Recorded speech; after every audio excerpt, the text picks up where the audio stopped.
முழுதும் புலி பொறித்த கொடி நாட்டினான்.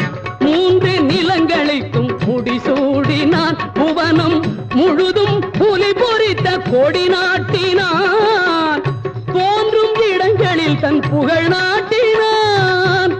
தோன்றும் இடங்களில் தன் புகழ் நாட்டினான். என்றும் சோழர் பரம்பரைக்கே வழிகாட்டினான். சோழர் பரம்பரைக்கே வழிகாட்டினான். சோழன் வழிகாட்டினான்.